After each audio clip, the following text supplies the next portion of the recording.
Higurumu's back. Higuruma. Bro's been a sorcerer for like 2 months and was basically confirmed dead after dancing with the King of Curses. Just to be alive. What do you mean? How? How have you... Oh, man. Sukuna gave this man his own entire training arc, while others were sorcerers for the entirety of their lives just to be out here, dead and cooked. Okotsu, how are you even back? I'm confused. I'm confused right now, G.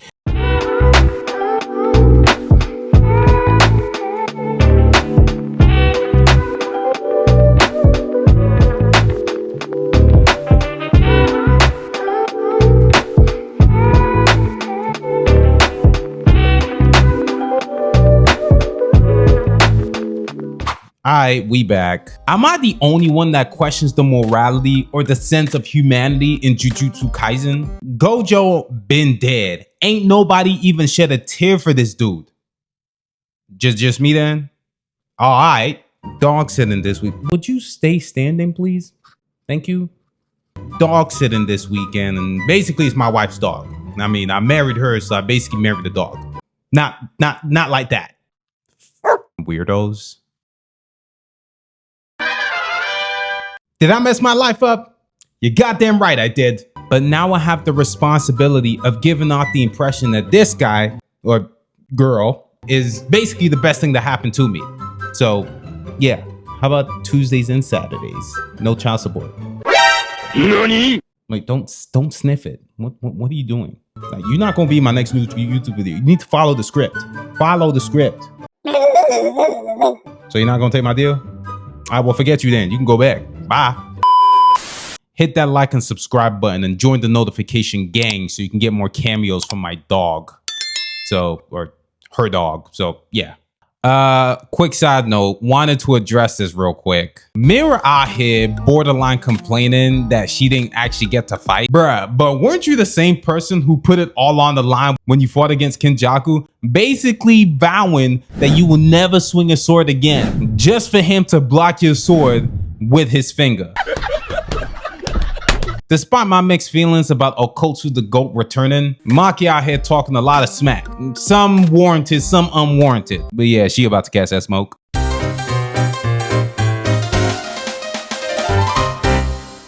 Okay, so based on my previous analysis, I was definitely under the impression that Okotsu was definitely dying. Clearly, I was evidently wrong. Maki's basically going on about how...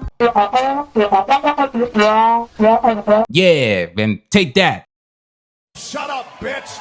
Now, I don't want to sit here and actually dog Maki the whole show, but in her defense, I guess this is Gege's way of giving us a post-fight interview explaining why everything played out in the way that it did. Okotsu's position with how we dealt with Sukuna, it could only have actually been him and him alone. Maki's intervention in the fight was really to just keep Sukuna busy. I mean, call it like a whole intermission period. Every sequence of the fight was basically calculated, from Sukuna thinking that Rika ate his finger to the cursed gauntlet that Yuji was wearing throughout the entirety of the fight, which we kind of thought was some sort of inner hybrid awakening midway transformation, sort of like Goku in that Lord Slug movie. Maki really thought she could have actually played Okotsu's position. From the domain expansion to the 3-man jumping sequence to outsmarting Sukuna, all to coming back in the Riz God's body himself. And then to use Infinite Void to damage Sukuna even more than he already was. Nah, Okotsu, yeah, that's the MVP. Maki, shut up. Now, Okotsu not dying, I guess it kind of makes sense. But in my personal opinion, he definitely should have died. I was expecting Rika to lurk around Okotsu when he was in Gojo's body, but I mean, she was with Yuta's original body the whole time. So I guess it kind of makes sense, but I'm kind of like Gege basically doing what Gege does. Basically, Okotsu survived because Rika spent all that time spamming a whole bunch of sensu beans while he was in Gojo's body, which basically kept him on the borderline between life and death. I mean, I guess true love does prevail. Well, at least in the Disney movies, those protagonists are untouchable. Kenjaku's been using the technique for a lifetime and clearly had a lot more going on. But I mean, to be frank, with the explanation we got in the chapter, that's basically the most amount of sense I could make of it. Now, using cursed speech against Sukuna, he was progressively getting damaged over time. I think the moment he started feeling Yuji's blows and he started to feel that it was actually breaking down the soul barrier between him and Megami, the damage he was taking gradually accumulated. I definitely don't believe that if they use Inumaki's cursed speech at the beginning, honestly, one, it wouldn't have worked. Two, Inumaki probably would have gone splat just because of the feedback. I mean, when he used it against Hanami, bro's throat was gone. What do you mean by that? Higuruma being alive honestly just makes me feel some type of way. I guess this is Gege doing what Gege does because he was definitely confirmed dead. But I guess this is a classic example of it is what it is timing. The only difference between Yuji at the beginning of the fight and Yuji at the end of the fight was really just him actually awakening and just the amount of damage he was able to accumulate over the course of the fight. That was really it. He was never ever stronger than Sukuna. There was no version of this fight where Yuji could have taken Sukuna when he was fresh to that end point. Nah, Sukuna was just way too busted. Bro went through the entire cast. He went from series regulars to movie cast members. At this point in time, there was nobody left. Now, despite the exchange of possibilities in regards to what could have been, I definitely think that if LaRue and Miguel were there from the beginning, I think that would have definitely saved a lot of time. But I think also on the opposite end, Sukuna may have taken the fight a lot more seriously. Like, the struggle would have been real, but I don't think it would have been as heavy as it was. Then again, Miguel wanted no smoke with Sukuna. Plus, he didn't really have much reason to actually go after him, especially after that conversation he had with Gojo, asking him if he was strong just because he was black. I beg your pardon? There's a lot of responsibility being taken, but what if things had actually played out a little different?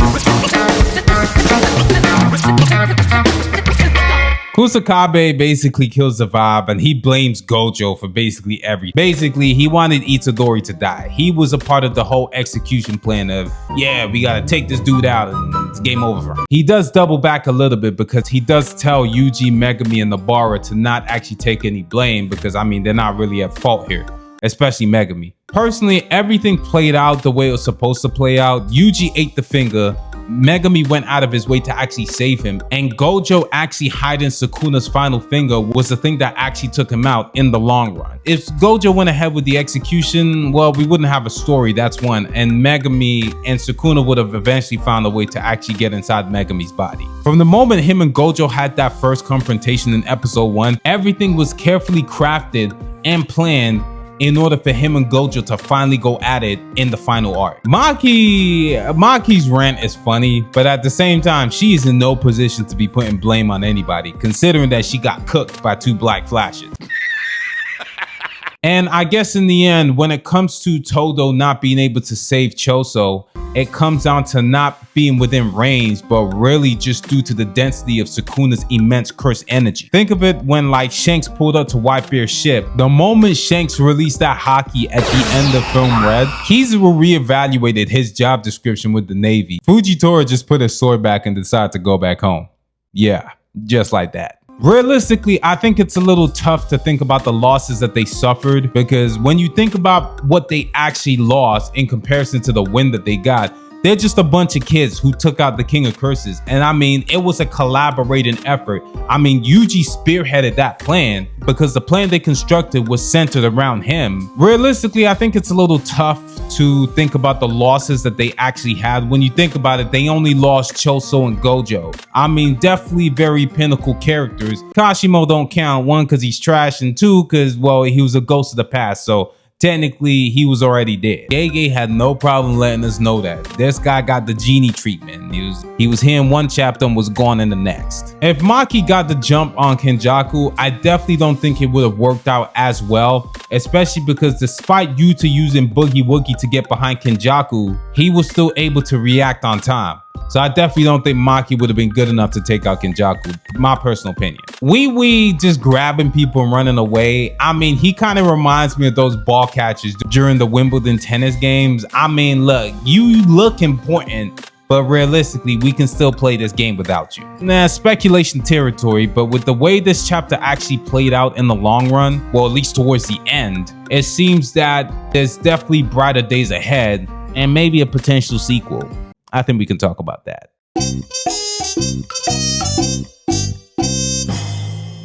Mei was broadcasting the entire fight, and of course, Shorty got to get paid. Hide the money, y'all. There's poor people around.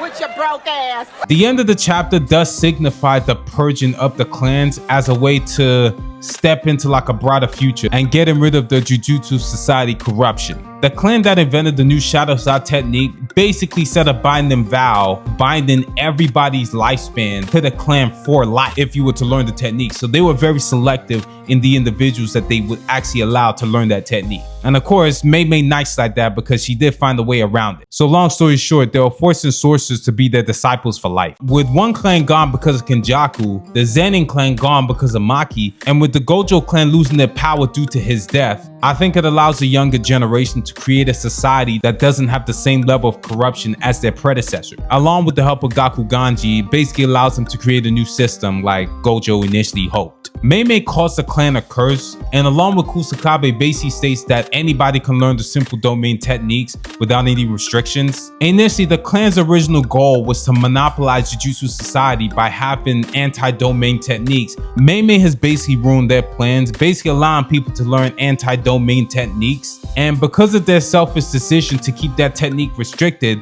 it came with a heavy price because a lot of sorcerers died. So for example, people like Nanami, who have no counters against domain expansions, died as a byproduct of that decision. So I can understand where Mei's actually coming from with that. Either way, this was a controversial chapter.